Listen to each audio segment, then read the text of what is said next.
Okay. Everything's good to go, Josh. Go ahead. Okay.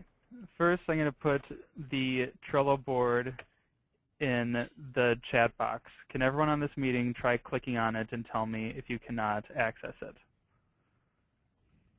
You have 15 seconds. Got it. It might say private or you can't access it, and that just means you need to be added to the Blue Design Trello organization. Okay, everyone's able to access it? Okay. Now, go to the documentation list on that page and make sure that subscribe is checked, like that. Tell me if you have trouble checking subscribed. So this ensures that every time that we update any documentation, you'll get an email about it. And Laura's also, when she updates the spec database, if she does a significant update, she's going to do a notification in there too. So it's important that you are subscribed to this list, so you're always using the latest documentation. Okay. I'm going to quickly describe what each of these pieces of documentation are. The procurement handoff guidelines just says what's supposed to be in the BOM, when you deliver it, who you deliver it to, where you put it, where you put the deliverables, and how you notify people. So that's just a general overview. The nitty-gritty BOMGen documentation is on this card, the Revit tools/BOMGen documentation. This tells you how to install BOMGen, how to run it, and how to find missing specs if they're not coming through for some reason. This is for Anderson Windows. Laura made this documentation for making the Anderson IQ orders. Email me if you're having trouble installing Anderson IQ software. This is just a sample of some casework, a sample of how to do casework procurement drawings. These are made by Luke, the Revit parameters. Could you explain briefly, Luke, what's in Revit parameters versus Revit standards versus material library updates? Okay, yeah, if I can remember the difference.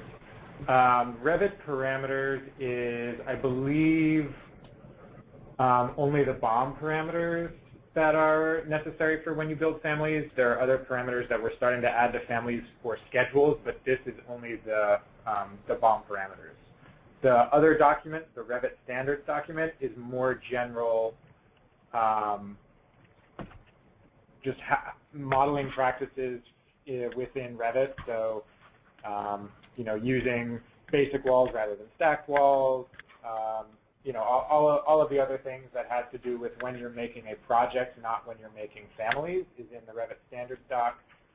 And then the one under that is the material library updates, and that is what we went through last week, 2 weeks ago, I think it was 2 weeks ago now, of how to use the shared material libraries, where to put it on your machine, and then how to save out materials from your project into a library in order to get them included in the standard material library.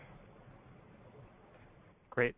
Thank you for that. And then this card is just one we put on this list, and if you're subscribed to this list, whenever Jeremy updates the application, he just says what new features or modifications were made to the application, and this card Laura will comment on when she make significant updates to our spec database.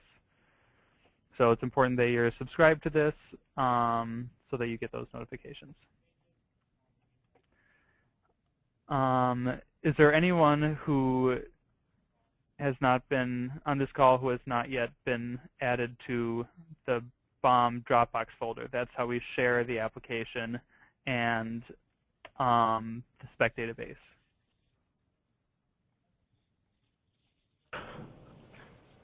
I think we have some people who don't know whether they have been or not.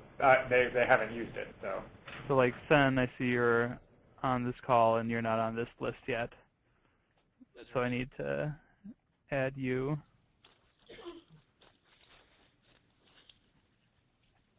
Then.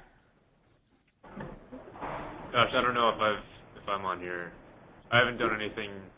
I haven't used BOMGen before, so. You're not on it yet, Kevin. Okay. Hi, So, this is Maya Arbor. I'm not on it. Okay. So I'm adding Kevin. Maya, what's your email? Myrtle, MRD. Here, I think you've sent an email before. Is it Maya? Yes. I think that's it. Yep. Thank you. You're welcome. Send.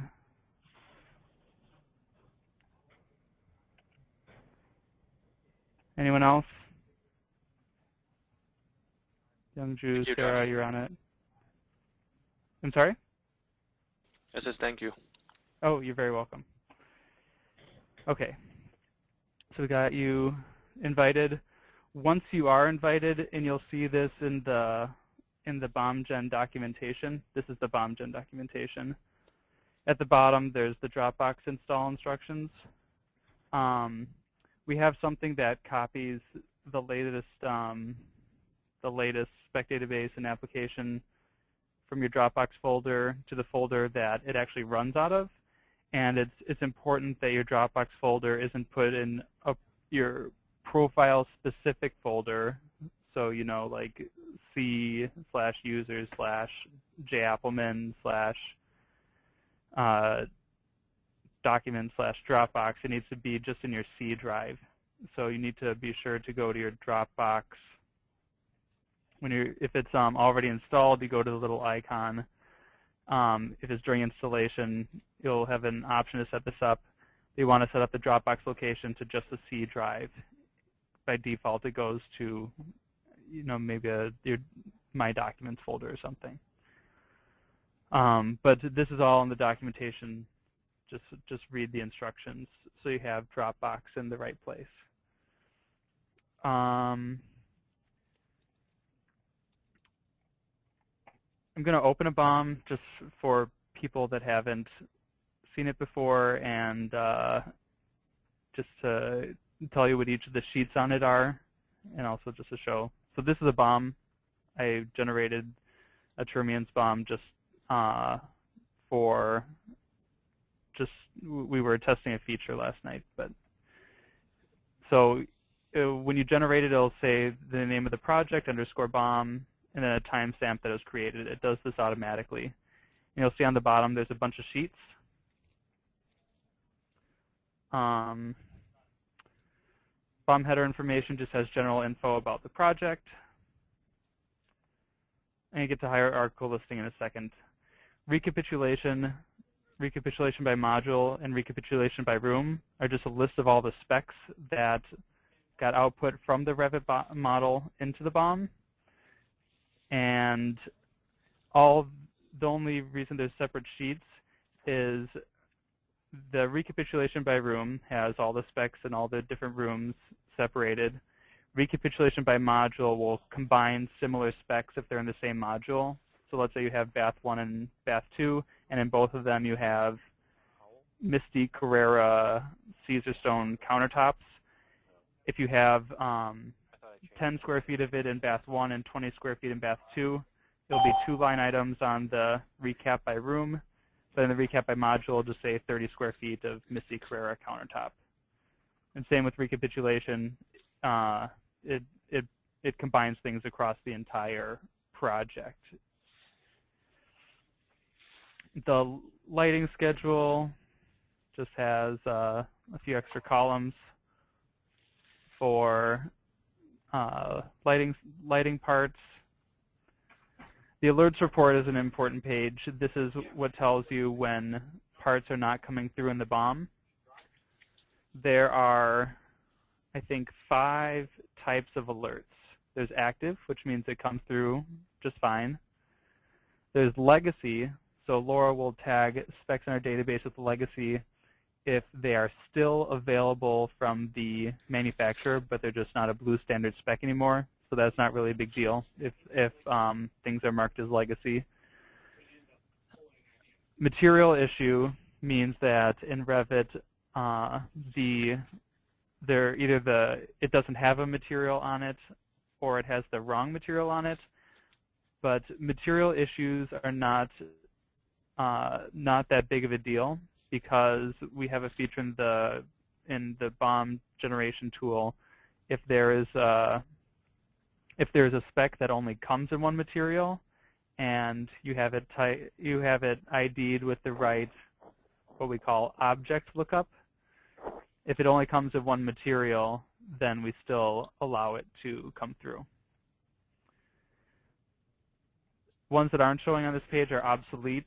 So if you have an oven, for example, that is no longer available from the manufacturer, that Laura will tag that in her database as obsolete, and the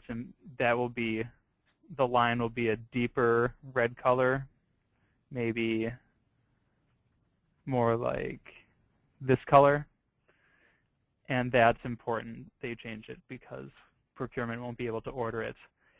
And then the last one is missing, and that means that it's a spec that seems like it should be coming through in the BOM, and probably because it's ID'd incorrectly, it can't be found in Laura's spec database, and it needs to be either addressed by reloading that spec from our standard library, if it's a custom spec, asking Laura to add it to her database, or it's always possible that there's a bug in the application, and then you need to get in contact with Jeremy or me. Revit data is just the way the BOM works is when you run the BOM in Revit, it does just a CSV dump of the model, and this is kind of that raw data that comes out of Revit. The hierarchical listing also shows everything that was loaded into the BOM. And one of the things that the BOM does is it loads indirect parts. So for example, if we see this, we have this toilet right here. So this toilet was put into Revit. Laura tags indirect parts to certain direct parts in her database. So this toilet seat automatically comes into the BOM if this toilet is put into Revit. And you could see that hierarchical structure between these bold lines. Anything that don't have bold lines in between them are all coming in as a direct part, indirect parts set. So if you're wondering, we've come across on a few projects, people are wondering why duplicate parts are coming through. So I think this just happened with Nicholas. This may not be exactly what happened, but something like there was a sink put in the model, and it had some kind of plumbing kit that came along with it, and that was put in the Revit model, and it was also listed as an indirect part, so it was coming in twice. So either it needs to be taken out of the Revit model, or Laura needs to take it off as an indirect part for that to come in correctly. So that's just an overview of the BOM. And it should show how you launch so once you go through the installation instructions from this card, the BOMGen documentation, you'll have a new button under add-ins on Revit called External Tools. And that's where you'll have two of these plugins. One's called Generate Component List, one's Run BOMGen. Generate Component List gives you the latest spec database. So if I run that, just click on Generate Component List, see something pops up for a second, goes away. I think we're working on a way to have that stay, but it goes into C BOMGen output. So if I open that, and this is important while you are figuring out, for example, why a spec is missing. This is our entire spec database. And it has these useful filters on top, So if you're trying to find a specific part, let's say we're trying to find a Kohler toilet. So you go to brand, you type in Kohler. That filters it to all the Kohler parts. You can go to description. You click these little arrows at the top of the columns. Those are the filters. So you type in toilet. Kohler toilet. We don't have any toilets. Do we not have Kohler toilets? Are they all Toto? Oh, Toto. Oh, okay. Yeah, so if I filtered this list by toilet. So, and then you could scroll to the right and you start seeing these lookups. This is where you start cross-checking in Revit. Oh, does it, you know, this Acquia 3 dual flush toilet ADA height is not coming through. Why not? You see, okay, this is the lookup that's supposed to be on the part in Revit. See if I can just do this quickly here. So we got this Toto Acquia toilet in Revit.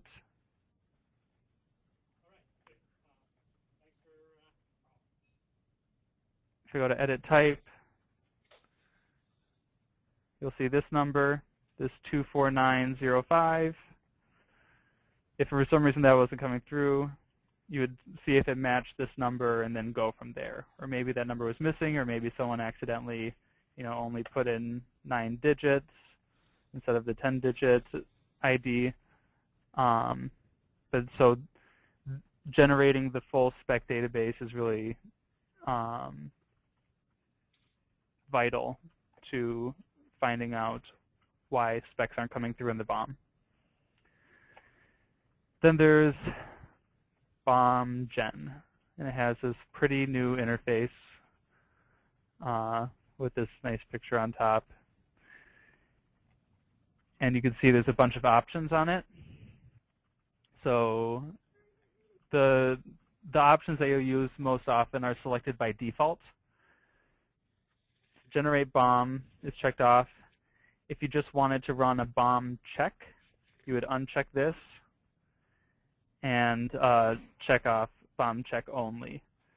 BOM check is the tool that just checks to make sure that there are IDs where there are supposed to be IDs on your Revit parts. Generate BOM actually puts that, actually spits out a bill of materials, something that you could deliver to procurement to order off of. And you could actually include a BOM check page on the BOM. It's just selected no by default because it takes longer. But if you were in the stage of the project where you wanted to do a BOM check, you would check that off.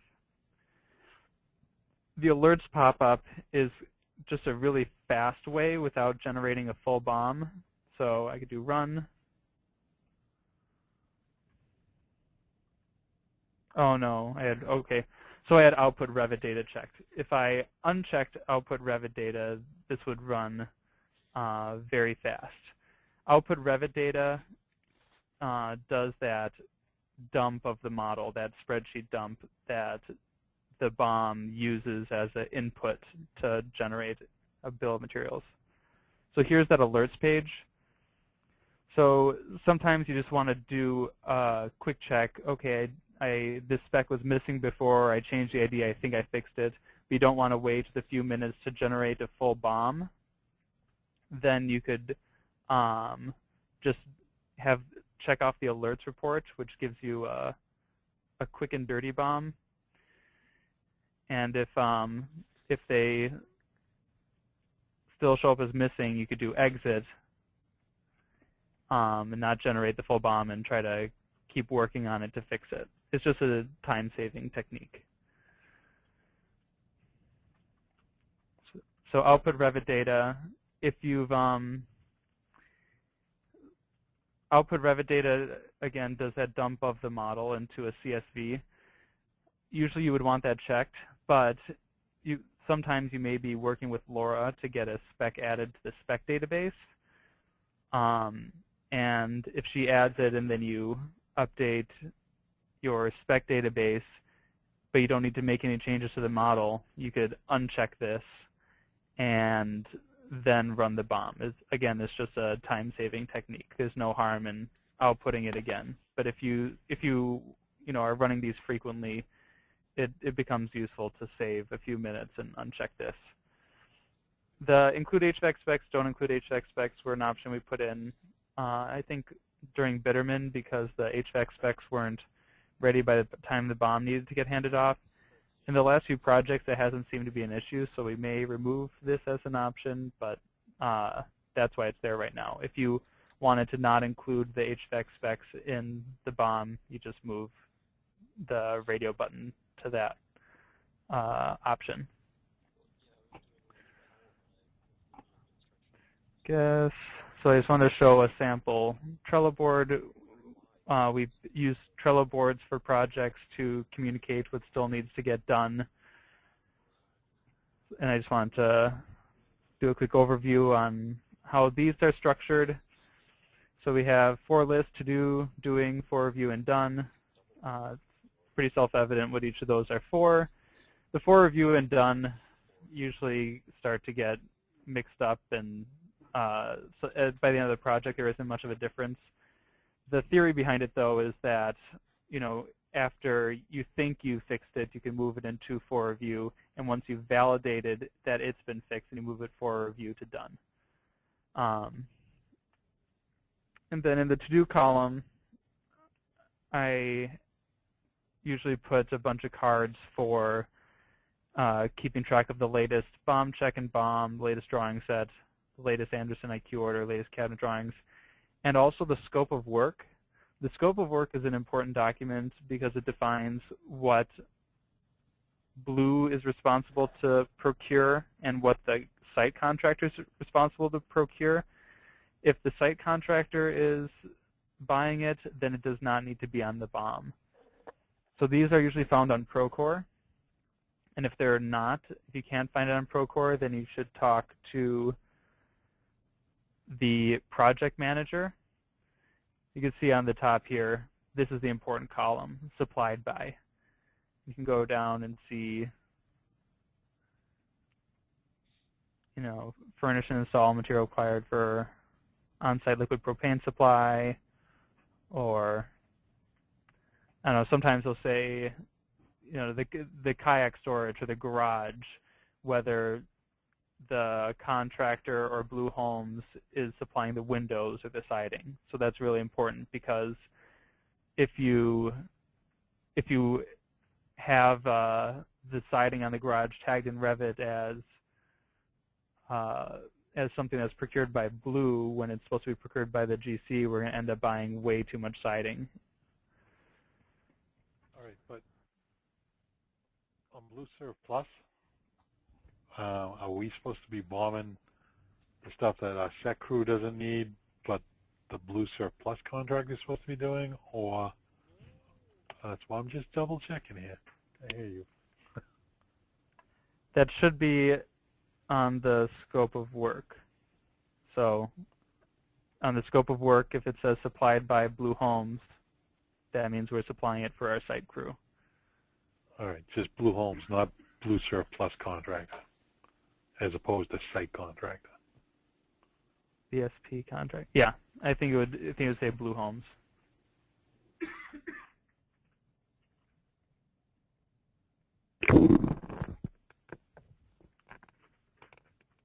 BSP contractors painter. Yeah, it should say Blue Homes. If it says BSP contractor, that means the BSP contractor is supplying it. Just so everybody knows, the way that you specify that in your model as to whether it comes through in the BOM or not is by setting the elements that aren't procured by Blue one phase. What's that? Yeah, so you there's two separate phases that you assign things to based on whether Blue needs to procure them or not, and that's how it gets filtered when the BOM comes through. So if I go to this, oops, I go to this, I call this the entire project, edit type.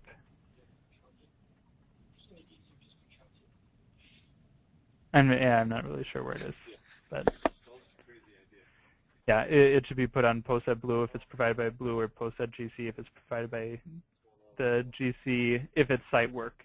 And if it's built in the factory, you put in the phase that is the mod that it's in.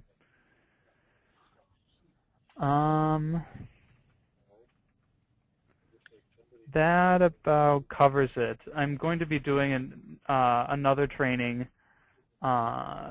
sometime soon, maybe tomorrow or maybe next week, on troubleshooting your BOMs, and for people working on for people working on BOMs, if there's a spec that's not coming through or you're having just trouble installing it, I'm just going to get on the call and answer questions and show other people's screens so people can learn from it. Any questions? I don't know if this is up next or anything, but how does this relate at all to what Luke sent out about adding specs? Like, I sort of understand how the BOMGen tool works, but let's say we have a new spec that we need a model for, we need a new BOM lookup for, we need all this stuff. My understanding is, for that process, is to add a line to the Google Doc, highlight it in red, and then basically wait for Luke to make the part and Laura to generate a BOM lookup or an object lookup. And then once that is done and put in the Blue Standards library folder on the server, then I can use it in my project. And then when I generate the BOM using BOMGen, everything should be hunky-dory. Gravy. Yeah. Is that right? Yeah, that's correct. Okay. Yeah, a lot of times, well, if you need to make a new family, like a new family, a new RFA file, you will make that family, put it in process. When you start it, email Laura and say, hey, I'm making this new spec. Can you add it to the part inventory and generate all of the lookup numbers and all that sort of stuff? Laura will give those to you, and you put those into your family in the InProcess folder and say to me, okay, it's ready to go. Can you make sure that everything is there and correct? I review it, move it to Blue Standard, and then you load it into your project. Okay. Hey guys, this is Carl. Can I interrupt just for a second? Yeah, go for it. So it just came to my attention that Chris Drinkwater can't actually work because we don't have a Revit 2013 suite license. Is there anyone that can give up a license for a couple of days so that he can be working on a project? Maybe Josh or Jeremy, or I don't know if you guys have a suite license. Sweet. How can I tell? Wait, is a suite just different from? Ross is out this week. I'm going to try with Ross first because he's out this week. Yeah. Yes. Does that just mean going to a different type of Revit? No, don't worry about it. Don't worry. Forget I said anything. I think I got it figured out. Okay. Okay, I have a question. Yeah. If we're supposed to be making this family and then putting it in process, Luke, for you to approve it before we put it in our project, that doesn't really jive very well with custom specs that clients keep on changing. I've made families, and the client has sent me 3 different revisions about what color she wants, what style she actually wants, what size, for 30 objects. This is a unique project in that it's crazy spectrum, but if we have to change stuff and we can't write to the Blue Standard library, then what's in the Blue Standard isn't actually what's in our project then. Right, and I hear I totally understand why it can be frustrating or why this doesn't jive with your project process, but this is the only way that we can be sure that everything that is in a project has all of the necessary data. I would push back on sales or whoever is sort of managing the relationship with the client and say, I need to get a list of what the client wants before, I do, you shouldn't have to model something 3 times because the client changes their mind 3 times. I would say we need to get more defined documentation of what we need to put in the project before we go to the step of creating custom specs. I completely agree with that. I completely agree with that. I just think that there's like what should happen and what is happening. And it's hard Does that to happen? Do all these changes happen at like past the contract phase? No, but I thought Luke wanted us, this is like pre-contract. In the pre-contract, a lot of changes happen. So is it something that when we go past contract, then everything has to go through? Or I don't think a true BOM needs to really be. I mean, it would be nice to check all of your BOM components like in the schematic phase, but if there's something specific that is custom and seems to change all the time, just make it and put it in process and use it until the contract is signed. And then once all the decisions are made, we can get it a true BOM like part, right? okay, no, I agree with that, but I was confused because we weren't allowed to load it into our project. So it would be hard to produce contract drawings if we can't put those custom families in our project. Right, yeah, and you are correct that the email that I sent out the other day said you are not allowed to put it in your project for any phase until it has all of the BOM information. I don't know.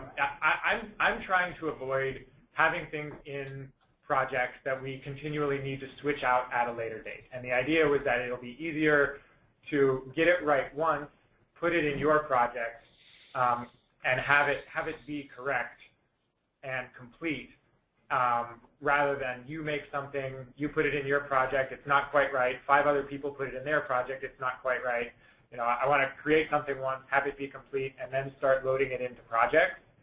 But I don't know, maybe there is some middle way of saying, okay, you can put it in, but it's not complete, but as soon as contract ends, then we need to go back and make sure everything does become complete. But again, it's sort of an issue of keeping track of everything that needs to change, and then the assumption is that there are always going to be some things in a project that need to be updated at a later date, and it's just sort of dangerous from a management standpoint to make sure those changes are done and keep track of what needs to be changed and all of that sort of stuff. I think the way to get around that is to remove the general families from the in-process folder.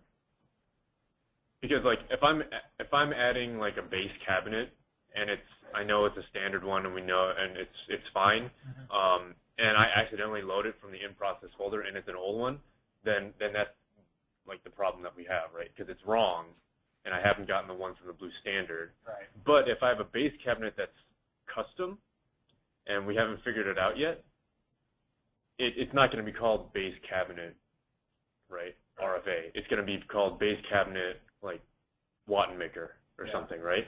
And it'll still be in the in-process folder, and it'll be obvious that it's not like been checked out yet. Yeah. But I can still use it in my drawings or in my model in the schematic phase. Right.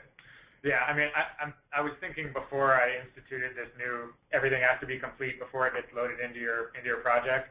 I think having your name or your initials at the end of any in-process family, so that you know this is one that I have created and it needs some sort of update before it can become blue standard. Maybe that's a way to not lose these things if they're not standard.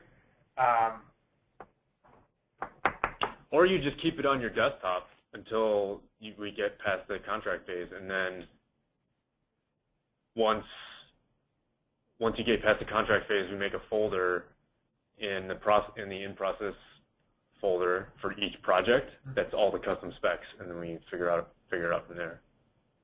Yeah, this is Andrew Bodley in Ann Arbor. I'm wondering, doesn't standard mean standard and custom shouldn't even have anything to do with that? Like if we're customizing a cabinet or something like that that's specific to a project, why would that ever even need to go into the standard model? I mean, essentially that just makes confusion as to, you know, if someone wants to pick a cabinet, now they have yet another option, right? So it seems like maybe, you know, we can avoid confusion that way, and maybe only those custom cabinets only live in each project folder or only in the in-process folder. Well, but if, I guess Go ahead. two things on that point. I guess, yeah, standard may not be the best name for the folder now that we're including custom specs inside of it.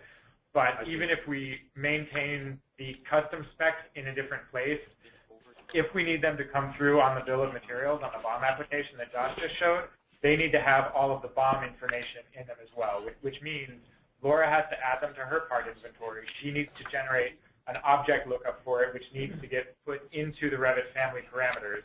And so a custom family requires as much back-end information as a standard family.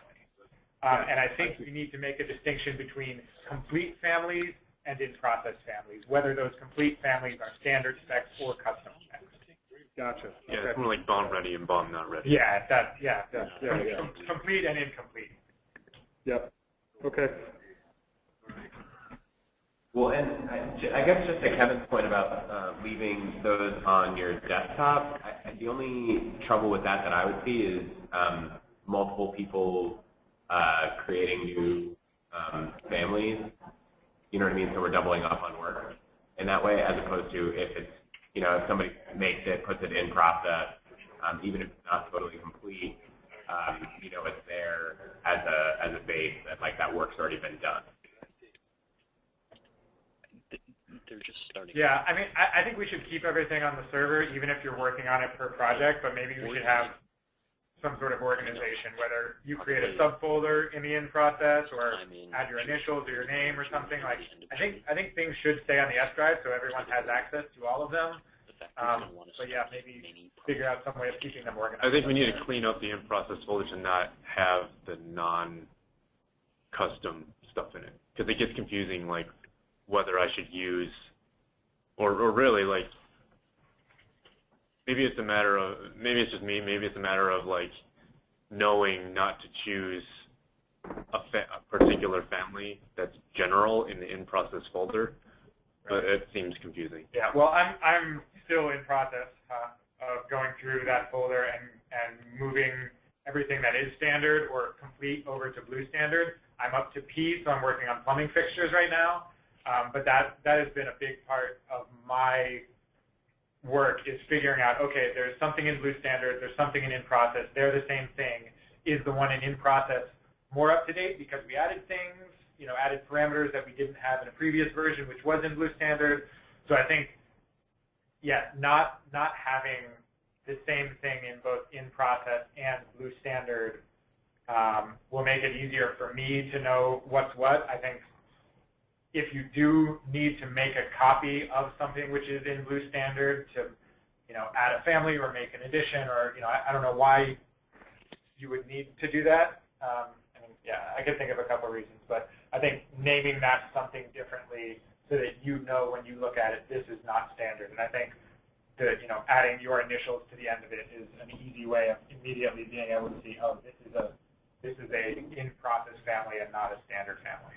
What's going to suck is, like, if we do make a new family and you go to make it like in standard, well, you'll have to consult each project designer about what's different about it, right? Well, that's easier for me to do than trying to figure it out. Like, yeah.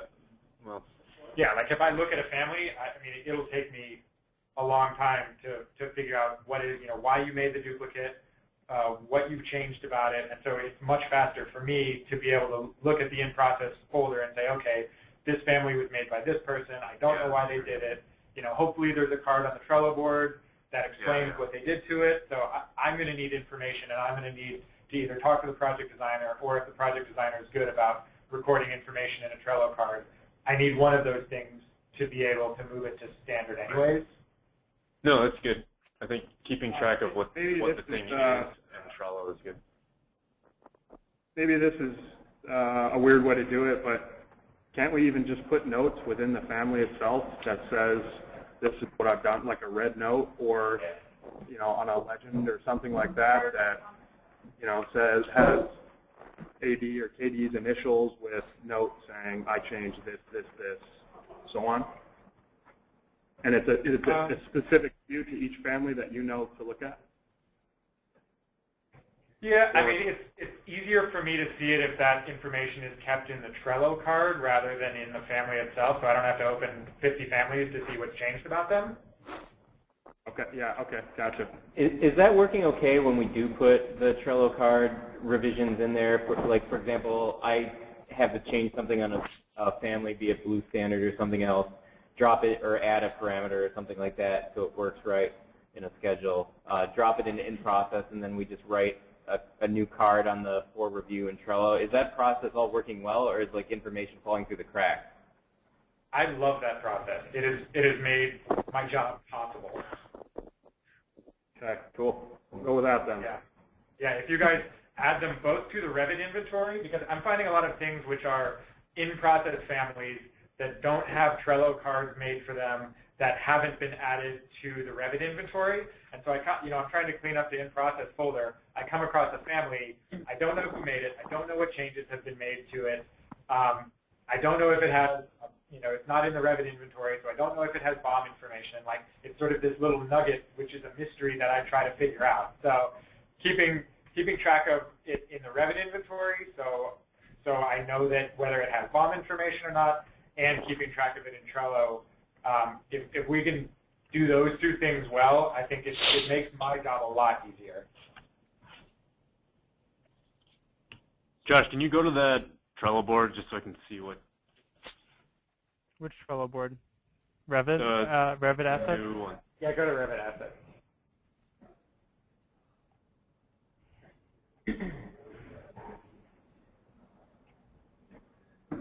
So like standard information to include on a new family would be like the file name probably, and I don't know, a short description on what has been added, or yeah, okay. Yeah, the file name, what you've changed about it, where it's saved, but I mean it should be in the in-process folder with your initials now. I think is a good system. Okay. But yeah, just any relevant information on the family, and then put it in the right category, or if it's ready for review in the top of the for review column. Hey Luke, just looking at some of these cards, I feel like we talked about this in an earlier forum, but the title of the card should pretty much just be what the family or the family and the type that you edited are, right? Not a description, and then inside the card is a further description of what you did, what you added, what parameters changed, all those kinds of things. Yeah, I mean sometimes it's not one particular family that needs to be edited. Like you can see in the top of the for review column, it says, can we modify the 2D representation of the swing doors so that they can be 90 or 45? Like that's something that applies to a bunch of families. Right, but couldn't that be like swing door issue, and then inside of it has the description? Just so, because I mean there's so many things usually in for review or whatever, so like this is just a quick hit, and then you click on the individual cards to actually see what's going on with them? Yeah, I think keeping the title of the card as short as possible and then modifying the description is probably a better way to go. We should try to keep them as small as possible. That's a very good point. Maybe this exists already, and I haven't seen it, but is there a way that we could have the status of each family called out in one place? So another way to put it is, yesterday Jeff and I were talking about how there's different generations of families within the RUK project, and right. Steve and I took the side breeze from RUK to use for Termon. and it's kind of messy to know which families we need to update and which we don't. So if we had, let's say in the Revit asset table, if all of the families said version 2, version 3 pending, is there a way for us to do that? So it seems like that would be a good way to organize what state the families are in, whether they're in process or locked in the blue standard. Wouldn't that be obvious when you ran a BOMGen? Yeah, I think we should do that in the project rather than in the assets, because there isn't really any clear version 1, version 2, version 3. Like, all of our families right now have evolved as the standards have evolved, as we've realized that we need to change something. But there is a way, like, you can basically set up a schedule inside of your project which has all of the BOMGen attributes. And so you can look at everything which is in any project that you start and see, oh, it's missing the blue BOM object lookup, it's missing this, it's missing that, without having to run a BOM check, without having to do anything other than load a schedule into your project. And real quick, I just want to just say something about BOMs. The only thing that comes out of the Revit model is the phase, which you can see in this column, the room it's in this column, the amounts of specs, and then they have their IDs on them. And the IDs are actually different on Revit from what their actual blue ID is, but that's not really important. All this information comes from Laura's spec database. So if we're talking about updating families, I know there's a lot of things that their parameters are used for within Revit, but just FYI on the BOM, you know, if you're changing descriptions or changing the brand name, none of that really affects the BOM. Hey, Josh, can you give control back to me for a second? I have a schedule that I think will answer. Was that Paul's question? Yes. Okay, I thought that was you, Paul. So we have exactly 8 minutes before we have to jump over to our other call, but so I'm not going to get into the other 4 things that I was going to get into, but just as an example of how you can use a schedule to see what you have and what needs to be updated in terms of your families which are loaded into your project. So this is a, I believe, a multi-category schedule. Jeremy actually made this one for me. But these are all of the different parameters that I have loaded into this schedule, including, where's my,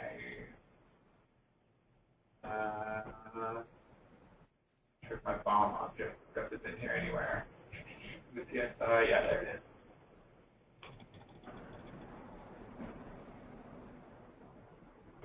So I made this schedule. I can see if anything is missing an object lookup. I can see what the CSI is for it. You know, so if you sort of cross-reference what is filled out in here with the necessary parameters from that Revit parameters doc, so you know which category of object needs which parameters, it's really easy to see in one quick glance, okay, this is everything inside of my project. If it doesn't have a BOM object lookup, obviously it's an older family.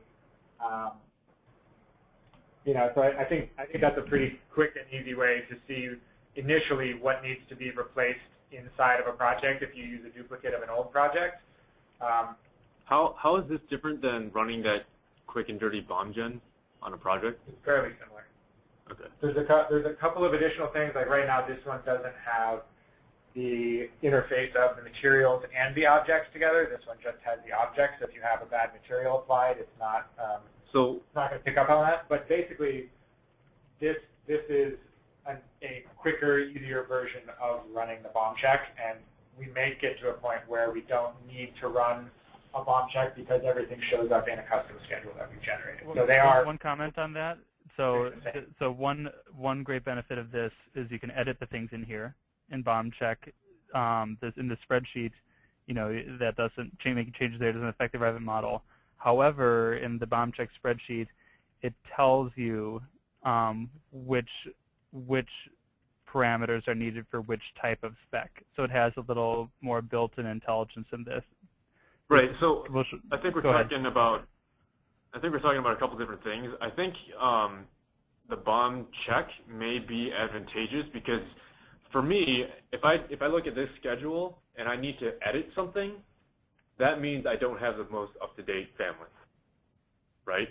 I mean, unless it's custom, but we're assuming that everything is standard, and if something's missing here, that means I don't have the right family. Right. In BOMGen, as far as I remember, it highlights that in red, and it says something's wrong about this one family, you need to replace it. With this one, the only way I can tell if something's wrong is if something's missing, right? Like if one of those BOM numbers is wrong, I'm not going to know that. Right. Yeah, you won't know if it's wrong. You'll just know if it's incomplete. Right. Yeah. But you can use this along with a BOM check to kind of edit things in bulk. So what you could have BOM check on the other screen. I don't want to do that. No, people shouldn't Oh, be yeah, editing you want to load in the inside family. of their project. They should be editing the blue standard and replacing that. Yep, you're right. So for me, if I have a new project and I need to copy like RUK, right? The first thing I'm going to do is run a BOM check, or maybe ask the project designer to do a BOM check on their project, and for them to sort of clean it up as much as they can before I copy it. And so to Paul's point, like it's not as messy when I get it. Right. And that also is the advantageous. It's also advantageous for that project designer because they're doing work that they're going to have to do anyway. Right. Right. So we're not going to have this problem of like different generations of families. We're just going to have like a point, a milestone that the project, the seed project for that particular circumstance gets updated. Right. Yeah. Right. Yeah. So I mean, we have to get off in a couple of minutes. I appreciate all of the discussion that we're having about how to update things, and you know, things are still in flux in terms of how to manage the library, what information needs to be in it at one point. And we're starting to develop, well, the library is getting to a really good point. Like, it's light years ahead of where it was even a month or two ago. Our standards are a lot more in place. Our ability to know what's right and what's wrong about any particular object or project has come a long way, where we have a lot of analysis tools that we didn't before.